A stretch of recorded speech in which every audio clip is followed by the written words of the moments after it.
A bad refereeing decision costs you the game, or a teammate makes a sloppy mistake, or maybe the coach drops you for no good reason. Now, in this situation, it feels good to point the finger. It protects your ego. It's an easy explanation for why things went wrong. But what if I told you that every time you play the blame game, you're not just letting yourself off the hook, you're actively wiring your brain for failure? What if that habit of blaming others is the biggest obstacle that is standing between you and your true potential? Now, my name's Mark Bowden. I'm a mental performance coach to some of the top football players on the planet. I'm also the author of Use Your Brain, Raise Your Game. Now, I've seen firsthand how a footballer's response to setbacks can define their career. Today, we are diving into the neuroscience of blame and seeing how to flip the script to turn any setback into a powerful step forward. Now, first, let's get something straight. When a setback happens, a bad call, an unlucky bounce, getting dropped, it's normal to feel a flash of frustration or anger. That event makes you a temporary victim of circumstance. That initial shock is a normal biological reaction within you. That is fine. Your brain's alarm system, the amygdala, it fires up. It triggers an automatic threat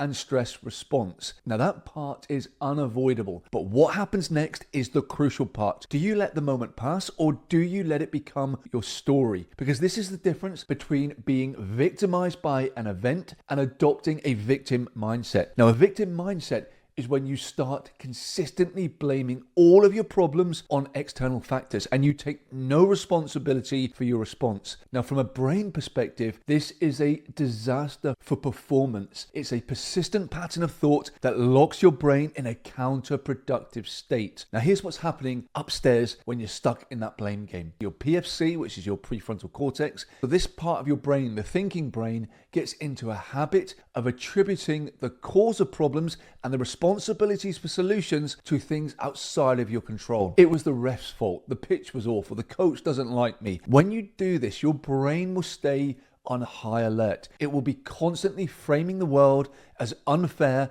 and you as powerless. This mindset will keep your amygdala and your stress system at a sustained level of activation. And this can lead then to chronic stress, which will literally impair the function of your prefrontal cortex, which will make it harder to problem solve, plan effectively, and regulate your emotions. Now, your motivational system will also shut down, and this will be your performance and career killer. Because when you feel this sense of powerlessness, it will mean that your brain will fail to engage its dopamine-driven reward and motivational circuits. Why? Because if your brain perceives that there's no path to a positive outcome through your own positive effort, the drive to pursue your goals is going to be massively blunted. If it's always someone else's fault, then why would your brain waste energy trying to improve? When you're stuck in this mindset, you become the biggest obstacle to your own comeback. But here is the good news. You can have been victimized by an event, but still not develop a victim mindset. This is what separates good players from elite players. They use their more evolved brain regions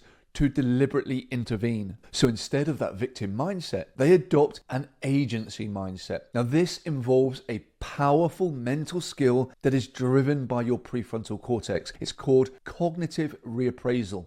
It's the conscious decision to separate the uncontrollable event from your controllable internal response. So let's take this as an example. The coach unfairly drops you. The victim mindset said, he's got it in for me. There's nothing that I can do. Your brain will now stay in a stress state and your motivation to train hard will plummet. The agency mindset, though, this asks, the decision is out of my control, but what is in my control? My attitude, my effort in training, my professionalism. Now, when you make that mental shift, you fundamentally change your brain chemistry. By framing the situation as a challenge to overcome, your prefrontal cortex will send calming signals to your amygdala, dampening that chronic stress response. Even more powerfully, by shifting your focus to controllable actions, what can I do now? You engage your brain's executive function circuits and you activate the dopamine system. And this is what is linked to goal setting and reward. So your brain now shifts from a passive state of threat to an active state of problem solving. And this is where your power lies.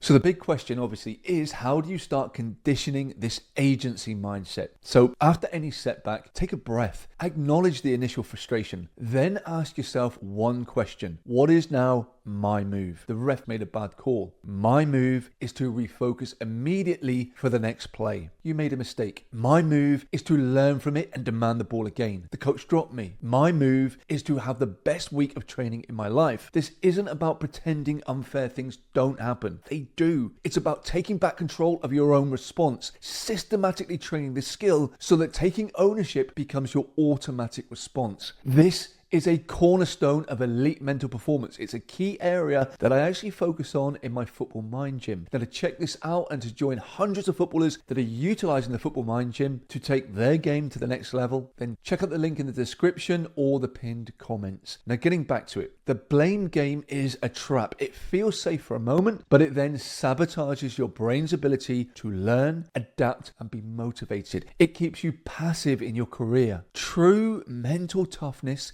lies in taking ownership. It's about understanding that whilst you can't always control what happens to you, you always have control over your response. And that's where you'll find the fuel for your next step forward. Now, let me know in the comments where you see people blaming others and never taking responsibility in football. Now, I'd be very interested to hear your take in the comments. Now, if this video did give you a new perspective, I'd appreciate a like and be sure to subscribe for more insights on building an elite football brain. And for those of you who are serious about conditioning these mindsets, make sure you do check out that link in the description to the Football Mind Gym. Own your response and you'll own your career. So I'll see you in the next one.